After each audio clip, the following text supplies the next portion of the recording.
Hello everyone, we're going to talk about SOAP notes in this particular lecture. So we're going to go through what do each of these letters mean and how do we write a SOAP note once a session with a client has been completed.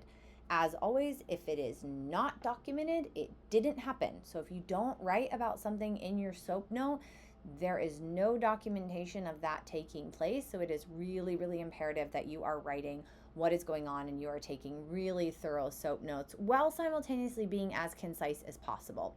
Let's get into it. What do each of these letters stand for? S stands for subjective. So how do you think it went? So talk about behaviors here. How do you think the client did? How do you think the session went? It's incredibly subjective to your opinion on how you think things went. That's going to just talk about, did they arrive late? Did they arrive on time? Were they engaged, not engaged? All those sorts of things. The O stands for the objective portion. So this is really objective. Your opinion does not matter here. This is just your data. So here we're reporting numbers, and we want to make sure that when we are reporting the objective portion, that every single goal is addressed here, whether you targeted it in this particular session or not. So if you target goal number 1 and the kid does it with minimal verbal prompting, even though their goal is written at an independent level, you would write that we targeted goal number 1 at an independent level. The kid was able to do it in 70% of opportunities, or however it might be written in the goal. Make sure that your objective data matches the way your goal is written. For example, if your goal is written in percentages, your data, your objective part of your SOAP note needs to be written in percentages. If it's written in fractions, this needs to be in fractions. If it's written in trials, this needs to be in trials. So please make sure that they always match. And please make sure that you're writing the level of prompting that goes with it. So are you using minimal verbal? Are you using a static visual? What is the prompting type that you are using? And make sure that's going in your SOAP notes. That's really, really, really critical, because you want to make sure that you know how the child is progressing and what is helping them to be successful. And you're also knowing, is it time to move up? So I can look at my data and say, like, okay, we've been doing minimal verbal prompting and the child has been getting this at 80% of the time, every single time. It might be time to move to the independent level. And totally normal if you're going to see this drop the next week if you give them less support, or you might see it increase if you give them more support. That's okay, but we want to make sure that we're writing down what's going on. The assessment portion I find oftentimes is a little bit of challenge for some students, but here's all the assessment is. We're just saying, what does this mean? What does the subjective mean? What does the objective mean? What are we saying is going on? So we're going to talk about the behaviors and the numbers. So we'll say, so-and-so came in and they were highly engaged, likely because I introduced a toy that was very motivating. And you want to know that, because you're saying, okay, if this toy is so motivating that this kid is really engaged and our objective portion is really high, our numbers got really high, we want to remember that for next week. We want to remember that for weeks to come, right? We would say if a kid is really sleepy, so how do we know? So just backing up a second, when we get to the subjective, the child appeared disengaged, but how do you know? As demonstrated by. So the child appeared disengaged as demonstrated by turning away and a reduced amount of conversation. The adult appeared engaged in the therapy session as demonstrated by high levels of conversation, nonstop interactions, yada, yada, yada, whatever it is that they're doing. But you can't just say they seemed happy, they seemed sad, they seemed annoyed. Okay, but how do you know that? What made you come to this conclusion? So then we're going to assess, why are they happy? Why are they annoyed? Why are they frustrated? And sometimes you might not know.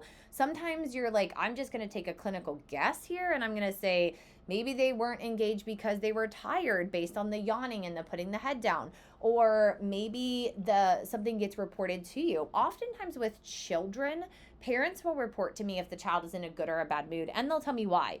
I had a kid one time that came into a session and he was really distraught and really upset because he had to leave yoga early. I'm not even kidding. He was just really dysregulated him because he did not want to leave yoga early. And so we had to put that in the subjective. The child was less engaged than normal, as demonstrated by reduced talking, less sorry, my brain just went blank, everybody. Less willingness to participate in the therapy session than what had been seen before. And when we get to the assessment portion, we say this is due to, as his mother reported, having to leave yoga early. So we're just going to say, why did this happen? So we want to make sure we're assessing the subjective portion. We also want to say that we're going to assess the objective portion.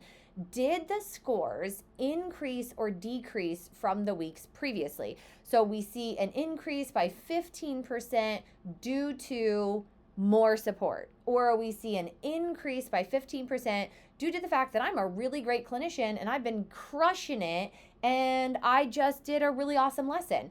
Please give yourself credit where credit is due. That's one thing that I have to say to students all the time. When I'll look at the assessment portion and I'll say, the kid made this huge progress, and like, I'm not really sure why. And you're like, well, did you introduce a new approach to therapy? Did you give them a really motivating thing? Have you been working with them tirelessly on this particular goal? And now you're seeing the fruits of your labor? Give yourself credit where credit is due. You are allowed to give yourself credit here. You are allowed to say, objective scores have increased, or goal number 2 has increased due to consistent work and motivation on the part of the clinician and the client. That is okay. You are allowed to say that. You are doing a phenomenal job. You are a great clinician. You know what you're doing. You are awesome.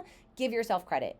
If a child starts tanking for some reason, it's not always your fault, but sometimes it is our fault, right? So let's say child has a decrease of 20% on goal number 3, likely due to the fact that the activity that was presented was not desirable to the child, as demonstrated by the child telling us they didn't want to do it.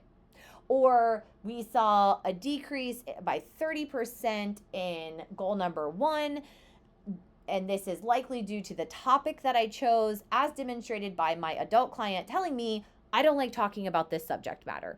So here's where you have to talk about, okay, here, I might have made a mistake and that's okay. Or I'm amazing and that's also okay. But we want to talk about how much of an increase or decrease from the previous week are we seeing coming along. So is it 10%? Is it 5%? Is it 30%? Whatever it might be. How much of a percent of increase or decrease are we seeing? And why do we think that happened? That is our assessment.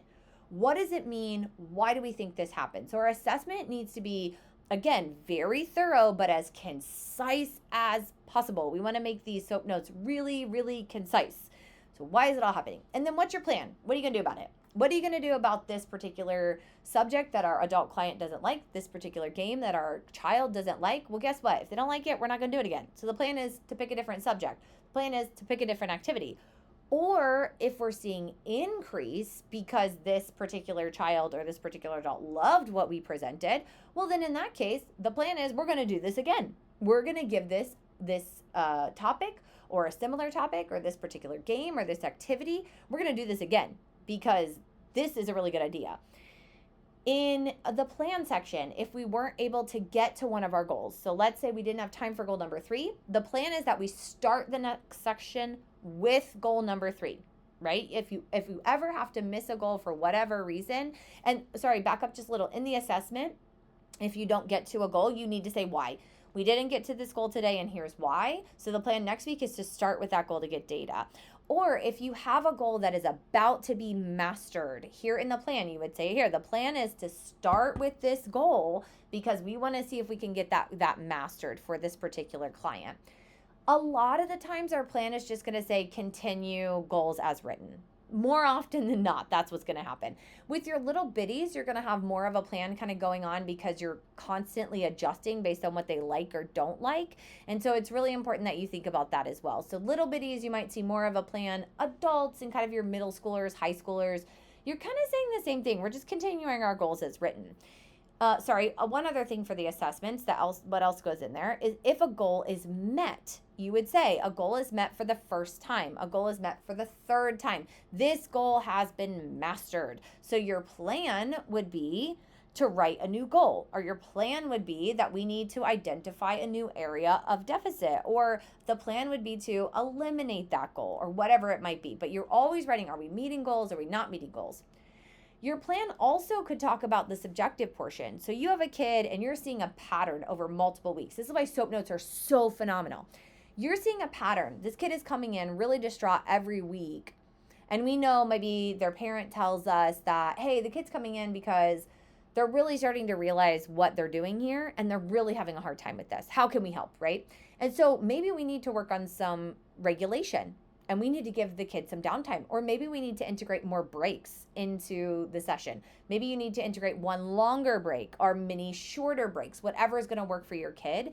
But that's where you want to look at your SOAP notes from week to week and say, like, okay, what are the patterns that I'm seeing and how can I make therapy more successful? Okay, so let me give you an example. So here is a subjective. Lucy was 10 minutes late to her session due to a meltdown. So, and her mom is going to report this. Her mom is saying she had a meltdown. She's having a really hard time. She's engaged for about 75% of the session, but it was difficult to redirect. And this was demonstrated by her crawling under the table. So there we go. This is what happened with Lucy. For goal number 1, we had to give her full tactile prompting to only get 75% of opportunities. For goal number 2, it just wasn't targeted for this session. Notice how I'm not assessing it yet. This is just the data, right? Because the O portion is just numbers. Goal number 3, she's going to require a model and she's only going to get it in 55% of opportunities. So we're saying her behaviors are not consistent with previous weeks. This isn't normal. And do keep in mind that a lot of times you're going to say, like, hey, the kid comes in, the adult comes in, the teenager comes in, they had a great session. That's totally normal. Behaviors were consistent with previous weeks. Done. That's all you got to say. But this is not consistent with previous weeks. So we're going to say this is not consistent with previous weeks. We're seeing a decrease, and this goal wasn't targeted, which would be due to unusual behavior, such as crying and refusing to work. This is not normal for Lucy. So I'm not seeing a pattern here. But if she was coming in every week and this was the pattern, then we would want to talk about in the goal, like, okay, what do we want to do? So all goals to be targeted is written next week. We didn't meet anything. I got to target these goals. And should Lucy have similar behaviors next week, a child-centered approach will be used. So that indicates that I'm not technically using a child-centered approach. Maybe I'm using a clinician-directed approach, which is totally fine. That is an approach to therapy. You haven't learned about them yet. Don't worry. It's okay. We're getting there in class. But these approaches to therapy, we're going to switch it up. So we're saying, like, okay, that's the approach to therapy I'm not using. Maybe that's what we need to do for next week. And that is SOAP notes in a nutshell. We're going to practice. You're going to put together templates like this. We're going to practice templates like this. And that's what we're going to start practicing in class. And then we will break that down for each one of the sections of the entire course. And so hopefully that was helpful. And I hope we now have a little bit better understanding of our SOAP notes.